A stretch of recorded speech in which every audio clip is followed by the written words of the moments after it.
안녕하십니까. 부동산 전문 세무사 이종훈 세무사입니다. 오늘은 임대업 외의 부동산 관련된 사업과 임대업과의 차이, 이런 것들에 대해서 알아보도록 하겠습니다. 부동산 관련된 사업은 임대업 외에도 주택이나 상가를 신축해서 분양하는 사업, 신축 판매업, 부동산 매매업이 있겠고요.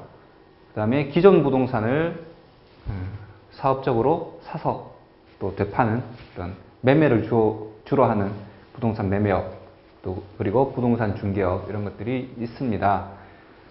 임대업과의 차이는 부동산을 매매했을 경우에 부동산 임대업은 양도소득세를 내야 되지만 부동산업은 매매가 주업이기 때문에 사업소득으로 과세가 되는 점이 차이가 있겠습니다. 그리고 부동산 신축 판매를 하는 분들은 중에 주택 신축 판매업은 크게 건설업에 해당이 되고요.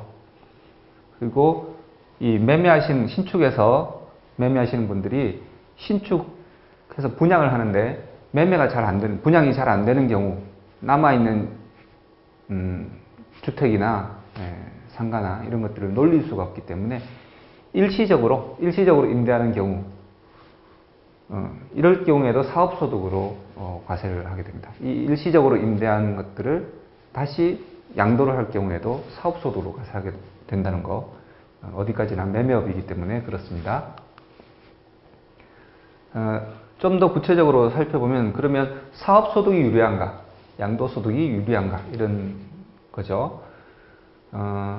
사업소득을 계산할 때도 차익을 구하기 위해서 양도가액, 취득가액, 필요경비를 빼고 일반 관리를 빼서 사업소득을 계산을 하고요. 양도소득도 양도가액, 취득가액, 필요경비, 장기보유 특별공제 등 비슷한 구조로 되어 있습니다만, 이 일반관리비라는 부분이 추가된다는 부분에서 전체적으로 보면 사업소득이 유리합니다.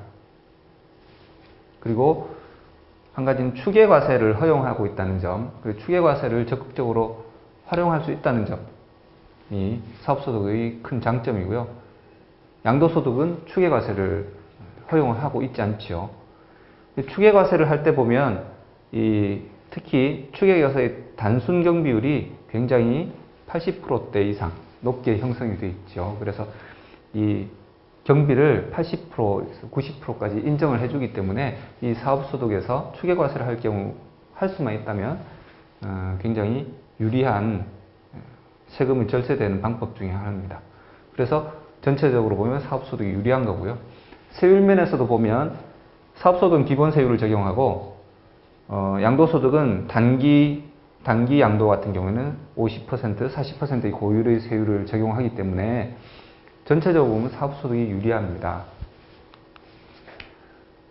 그리고 건물을 신축 판매하는 데 있어서 부가가치세가 반드시 부과가 되는데요. 일반적인 주택의 양도와 내가 사용하던 주택을 양도할 때의 방법하고는 좀 다른 세목이 되겠죠. 토지와 건물을 일괄해서 판매를 할 때도 건물분만 과세를 합니다. 그리고 주택인 경우에는 85제곱미터 넘는 것들만 VAT가 과세가 되고요. 나머지 오피스텔 같은 경우에 주택처럼 생각하시는 분들이 많지만 기본적으로는 VAT가 부가가치세가 과세가 된다는 거 기억을 하셔야 될 것 같고요. 그 다음에 취득세 부분을 한번 고민을 한번 해볼 필요가 있는데요.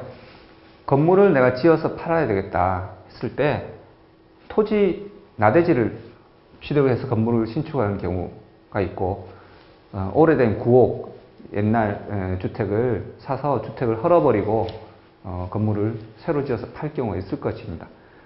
물론 허는 데 들어가는 비용이 추가로 들긴 하겠지만 멸실하고 신축할 경우에는 이거는 주택을 취득한 것이기 때문에 1%에서 3%의 낮은 취득세율이 적용된다는 점, 토지는 4%의 높은 세율이 적용된다는 점, 비교하셔서 절세할 수 있는 길을 찾으시기 바랍니다.